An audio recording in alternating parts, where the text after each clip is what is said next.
자, 이번엔 자금 조달 계획서에 대한 얘기인데요. 3번하고 4번 내용이 같죠? 네. 같아요. 자, 일단 자금 조달 계획서를 제출하고 있어요. 네, 하고 근데 있습니다. 이거를 좀 더 확대하겠다. 네. 그다음에 내용을 구체화시키겠다. 맞습니다. 라는 얘기입니다. 네. 지금 여기 보면 이런 얘기 나와요. 9억 초, 네, 거기 네. 먼저. 증여 상속 기타 차입금에 자금을 준 사람과의 관계. 네. 현금 등 맞습니다. 기타 항목에 대해서는 자산의 종류에 대해서, 네. 계좌이체 현금 지급 등에 대해서는 지급 수단에 대해서, 주담대와 신용대출에 대해서 구분. 네. 대출의 경우에는 맞습니다. 주택담보대출과 신용대출에 대해서 구분해라. 라고 네. 구체적으로 얘기를 하고 있어요. 그죠? 예, 바로 시행된다고 합니다. 바로예요. 조심하셔야 됩니다. 개정 후 즉각 시행이니까 네. 3월이에요. 네. 자, 다음에 또 투기가열지구 9억 원 초과 아파트에 네. 대해서는 단순히 자금조달 신고뿐만이 아니라 객관적 증빙 자료도 내라 라는 얘기인데, 내용이 보면 그렇습니다. 네. 자기 자금일 경우에는 소득금액 증명원, 네. 현금 금융기관 예금액에는 증빙 가능 예적금 잔고, 임대 보증금의 경우에는 전세 계약서, 거래 가능 여부 확인에 대해서는 분양권 전매 제한 예외 증빙 서류 가능에 네. 대해서 하겠다라는 엄청 얘기인데, 디테일해졌어요. 원래 특수 관계자여도 통장 이체 내역밖에 안 보는데 저거를 전세 앞으로는 불법 자녀 증여는 못 하실 것 같아요. 그렇죠. 네. 자, 그래서 시장이 투명해지는 것 같아요. 어떻게 보면 그 영혼까지 끌어모아서 산다라는 것까지는 괜찮지만, 이게 당연히 증여세로 신고해야 되는 부분들에 대한 거, 그다음에 법인을 설립해서 다른 쪽에서 대출을 받아서 부동산에 투자하는 거, 네. 그다음에 뭐랄까요? 전세자금 대출을 받아서 투자하는 거, 기타 네. 관련된 부분들에 대해서 네. 면밀하게 객관적 증빙 자료를 검증하겠다라는 네. 거니까, 투기과열지구 9억 원 초과가 되시는 분들, 전 개인적으로 이런 생각도 조금 뭐요? 드는데, 그 고소득자 있잖아요. 네. 고소득자 같은 경우에 세금 신고 잘 하고 네. 고소득자로서 전문직 네. 운영을 하셨으면 모르겠는데, 네. 그런 거 아니면 사면 안 돼요. 네. 사면 안 되죠. 네, 큰일 다 나죠. 조사 받아요. 예. 자, 그리고 또 괜찮겠지 증여 넘기셨다가 네, 조사 큰일 받기 납니다. 시작하면 사업체까지 네, 타격을 털립니다. 받을 수 있습니다. 그거는 안전하고 합법적인 방법으로, 자, 어디 투기과열지구내 9억 원 초과 주택에 대해서 구입하실 때는 안전하고 합법적인 방법으로 거래해 주실 것을 추천해 그러면 드리겠습니다. 조정 대상 지역 9억 미만. 네, 그 얘기 또 나오죠. 네. 자, 이번엔 보겠습니다. 청약 제한 강화에 대한 부분인데, 불법 전매라면 10년 동안 청약에 대한 기회를 박탈하겠다라는 네. 얘기를 하고 있어요. 사실 뭐 이런 식의 내용의 으로 해결될 부분은 아닌 것 같은데, 아무튼 뭐 그렇습니다. 그런 자, 내용이 있습니다. 그다음에 청약 당첨을 노린 일부 지역 전세 시장 과열을 해소하겠다라는 얘기인데요. 여기 일단은 예 지역이 있어요. 과천. 네, 그렇죠. 네. 과천. 그다음에 또 어디더라? 세 군데 지역이 있는데. 네. 자, 전세시장 이제 청약으로 당첨돼 보려고 주민으로 옮겨놓은 거죠. 그랬다가 청약을 하게 되면 분양가 상한제 지역이기 때문에 저렴하게 분양받을 수 있을 것이다. 그래서 일단 아는 사람 집에다가 주민등록을 네. 옮겨놓는 지역. 그 다음에 또 전세를 얻어서 네. 주민등록을 옮겨놓은 다음에 네, 맞습니다. 에어비앤비로 돌리시고. 돌리시는 분. 네. 뭐 이런 부분들인데, 이게 네. 왜 문제가 됐냐? 일단 첫 번째, 주민등록법상 옮기시면 안 돼요.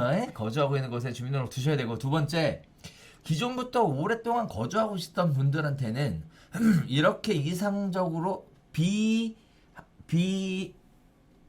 편법적으로 주민등록을, 불법적이죠. 불법적으로 주민등록만 해당 지역으로 옮겨가서 오랜 기간 그 지역에 거주했던 사람들의 기회를 박탈할 수 있기 때문에, 이 부분에 대해서는 좀 대상을 좀 그런데 지금 해야 될것 해당 같아요. 지역 50%만 하겠다고 하니까 네. 뭐 무조건 글로 간다고 다 청약에 추첨이 되지 않으실 수도 있어요. 그렇죠. 네. 네네. 자, 그래서 뭐 그런 부분들, 청약에 대한 부분들, 그다음에 투기과열지구나 대규모 신도시의 거주 기간은 1년에서 2년 이상으로 예, 무조건 강화하겠다. 늘리겠다, 이런 네. 얘기들 나오고 있습니다.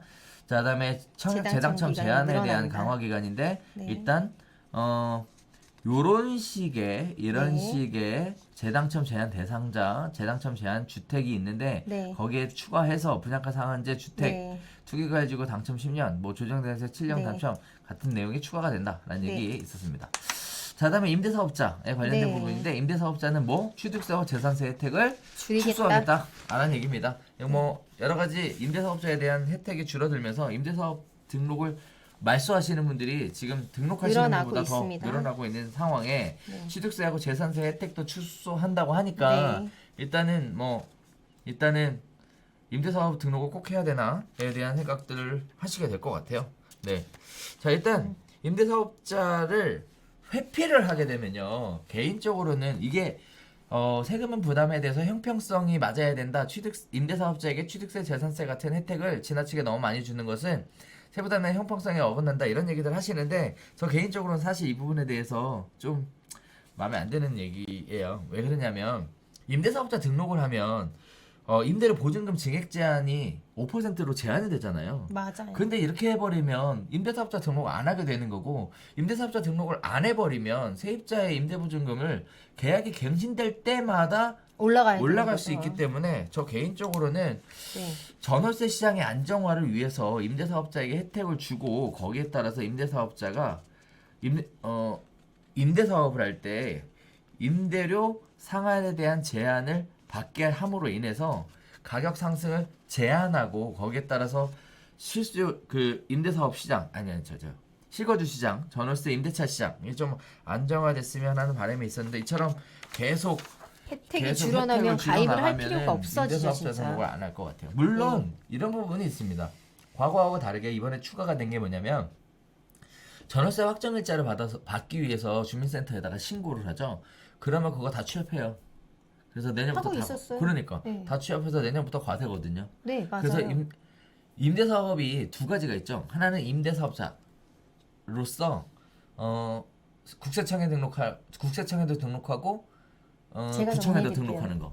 임대사업 크게 세 가지라고 생각하셔야 그래요? 돼요. 하나는 구청 등록을 하시면 지금 법이 바뀌어가지고 세무서 등록도 하신 거에 효과를 일으킵니다. 동시에 진행이 돼요. 그리고 또 하나는 구청 등록은 안 했어요. 그러니까 이 경우는 의무기간이 발생하죠. 그렇죠. 지금은 준공공 같은 경우에 8년이 발생하지만 또 증액제한도 5%가 발생하는 흔히 아시는 임대주택이 되시는 거예요. 지금 여기서 얘기하는 건 요 첫 번째 케이스죠. 네네네. 지금 첫 번째 얘기하는. 케이스. 그리고 두 번째는 구청이 임대 등록은 하지 않았어요. 하지만 세무서에 내가 임대 사업으로 소득이 있다라는 신고를 하시는 거예요.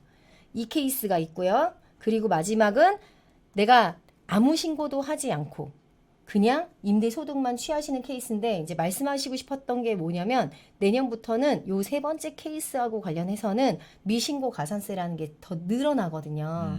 또한 지금 여기에서 말씀하셨던 첫 번째 케이스 구청 등록을 다 전부 다 모든 걸 득한 케이스에서는 필요 경비율 또 갑자기 생각이 안 나네요. 뭐 그것들하고 관련해서 거의 반절이거든요. 그러니까 2천만 원 소득이 있는 경우에 구청 신고를 하시면은 소득세를 56만 원 내시면 되고요. 세무서만 신고하시는 경우에는 112만 원을 소득세로 납부하시게 되세요. 근데 이 케이스에서는 의무기간 8년이 정해지지 않았기 때문에 언제든 매도하실 수 있죠. 예, 그 부분이 있고 마지막 케이스는 이것도 저것도 다 아니지만 앞으로는 소득세 아까 말씀하신 대로 임차인이 자기의 보증금을 보장받기 위해서 임대기간을 보증받기 위해서 확정일자를 받는 순간 모든 그 소득 자료가 전부 다 세무서로 취합이 되기 때문에 앞으로는 임대소득으로 발생하는 소득세를 회피하실 수는 없다라는 게 전제가 깔려요. 이분들은 아까 말씀하셨던 임대사업자를 철회하시는 케이스는 더욱더 많이 보이시겠죠. 여러 가지 케이스를 같이 고민하셔야 돼요. 그렇죠. 네. 자, 그래서 임대사업자에 대한 혜택이 줄어들고 있다. 임대사업자가 어디에 해당되는 임대사업자인지에 따라 네, 좀 그거에 따라 달라가니까 달라요. 이런 부분들은 꼼꼼하게 네. 따져보셔야 될 것 같아요. 아무튼 뭐랄까 제일 중요한 건 내가 살고 있는 주택 말고 다른 데로 인해서 소득이 있는데 임대주택으로 인한 소득이 있는데 집을 처분하기 전에는 반드시 점검하셔야 돼요. 뭐냐면 내가 제일 비싼 집을 팔기 전에 하루 전까지만 해도 나머지 주택들을 다 임대주택을 등록을 하시면 여기에서 임대주택은 구청 등록을 말합니다. 나머지를 다 등록하시면 1가구 1주택으로 비과세를 받으실 수 있지만 나머지들이 오피스텔이니까 아니겠지. 그거 조금 받는 거니까 상관없겠지라고 회피하셨다가 다주택으로 인한 중과로 인해서 임대 그 소득 그 매도 차익을 전혀 본인이 못 가져가시는 케이스가 되게 많거든요. 그렇죠. 매우 주의하셔야 되는 뭐 부분이에요. 이거 잘못하면 막 3억, 4억씩 지금 네, 뭐 맞아요. 청구되시는 케이스들이 네. 많으니까 주의하셔야 되겠습니다. 네. 자, 등록 임대사업자 의무 위반. 지금 과태료를 1,000만 원에서 3,000만 원으로 올리겠다. 네. 라는 얘기를 하고 있었고요. 거기에 따라서 체계적으로 관리하겠다라는 얘기를 하고 있습니다. 등록 요건도 강화를 해서 네. 이런 사람도 있었을까 싶어요. 미성년자가 임대사업으로 등록해가지고 있어요. 이 사람들은 뭐 처벌을 못 한다면서요. 미성년자니까. 여기 저희 보면 고객님들 중에서도 있어요. 그래요? 네. 책임 연령 개념을 적용하고 있어 미성년자 네. 위반 행위에 대한 벌칙, 과태료 부과 등 처벌시 한계가 존재하고 있어서 미성년자 이름으로 해놓고 말이야 자식들이 저렇게 범법자가 되게끔 만들어 주는 아니 저거는 이제 참- 부도 사업자니까 그럴 거고요. 대부분 많은 분들이 본인이 낸 임대 사업자를 자녀한테 승계시키는 케이스도 있거든요. 예, 여러 가지 케이스가 있어요. 자 그렇습니다. 네. 미성년자가 임대사업자 등록을 한다라는 부분들 등록해놓고 나중에 문제가 생겨가지고 처벌을 제한을 받으니까 미성년자 자체는 아예 등록 자체를 제한을 하고 위반으로 등록 말소된 자는 2년 내에 등록을 제한을 하겠다라는 얘기인데 뭐 사실 뭐 큰 영향은 아닌 것 같고 어쨌든 중요한 건 미성년자는 임대사업 등록을 하기 못한다. 어려워진다. 네. 를 보시면 되겠습니다. 그 다음 사례가 최근에 신문 기사도 났었죠. 네, 뭔데요? 다주택 사업자가 음, 보증금 쫙 땡겨가지고 잠적하고 막. 네, 그거 관련된 내용입니다. 맞아요. 네. 이게 빌라 분양과 관련된 얘기가 지금 뭐 여러 가지 매스컴에서 탔죠. 뭐 분양가는 3억인데 뭐 전세를 3억 천에다가 네. 맞춰놓고 뭐 거기서 받아가고 그 다음에 또 분양 수수료 받아가고 네. 나는 임대사업자다 주택이 많다. 네. 그래놓고 엄청나게 막 예. 챙겨가지고 필리핀에서 사업하고 있는데 네. 뭐 나중에 세입자가 만기가 되고 집을 나간다고 하니까 새로운 세입자를 구해야 되는데 구하지를 못하고 네. 거기에 따라서 임대차 계약이 끝났음에도 불구하고 네. 임대보증금 반환을 할 수가 없어서 네, 이런 맞습니다. 부분들에 대한 부분은 네. 이런 부분에 대한 부분은 이제 앞으로 명확하게 하겠다. 네. 자, 그래서 일단 그런 부분이 발생하면 등록을 말소하고 세제 혜택을 환수하겠다. 네. 그다음에 권리관계 의무 설명 의무를 네. 확대하겠다는 건데 개인적으로 이런 생각은 좀 들어요. 이미 벌어졌거든요, 이거. 근데 저는 이거 보고요. 공인중개사도 너무 힘들겠다는 생각이 들어요. 그러니까 힘들죠. 이제 뭘 해야 되냐? 세금 체납 네. 여부, 자가구주택 전입세대 전입세대 열람, 선순위 보증금 현황 등을 사업자의 설명 대상 범위에 추가해야 된다라는 얘기인데 이거 저는 개인적으로 말이 이거 안 돼요. 렌트홈에서 좀 검색할 수 있게 뭐가 있어야 돼요. 왜냐하면 일반적으로 임대인들이 그 현황에 대해서 저희가 고지 의무에 대해서 말씀을 드려도 그냥 너무 단순하게 얼마 그냥 이렇게만 얘기하시지 그 네. 디테일에 대해서 알 수가 없거든요. 네, 이거 적어도 임대사업자로 등록이 되어 있는 세대에 한해서는 렌트홈이라는 되게 좋은 시스템이 이미 구축되어 있잖아요. 네. 거기에서 볼 수 있어야 된다고 봐요. 월세까지 못 보더라도 보증금까지는 볼 수 있어야 된다고 그러니까 생각합니다. 그렇게 해줘야 되는데 네. 이런 부분들은 해줄 생각은 안 하고 이제 공인중개사 때려잡겠다고 나오겠죠. 네. 네. 뭐 설명 의무를 해야 된다. 그럼요. 아니 협조를 안 해주는데 무슨 수로 설명 의무를 해줘. 그럼요. 자 어쨌든 이런 부분들이 있습니다. 뭐 거기에 따라서 네. 뭐 소송을 가든 뭘 하든 하겠죠. 그리고 나야 또 얘기가 나오는 거니까. 자 어쨌든 이런 부분들 뭐가 전 문제가 될까라고 생각하냐면 이미 보증금 위반을 해서 피해가 발생을 했어. 그래서 지금 경매 처분된 데들이 많잖아요. 그 등록을 말소를 시키고 세제 혜택을 환수시켜 버리면 안 그래도 깡통 아무것도 없는데 무슨 뭐 환수될 거나 있을까라는 생각이 좀 들어요. 그래서 오히려 더 문제가 빨리 더 가시화가 돼서 더 많은 문제가 문제들을 발생한다. 발생시키지 않을까라는 생각이 듭니다. 어떻게 보면 시간이 지나고 나서 자연스럽게 네. 마모가 될 수 있었던 부분인데 이렇게 되면 세제 혜택 환수하면 압류할 거 아니에요. 압류하고 나서 돈 안 내면 경매 처분할 거 아니에요. 경매 처분하면 안 그래도 보증금 반환 못 받고 있는데 경매 처분해서 낙찰가가 낮으면 그거 누가 책임질게요 도대체. 머리 아프죠. 도대체 이런 얘기 누구 생각이야? 자 이거 보고 있고요. 자 다음에 실수요자를 위한 공급 확대 얘기입니다.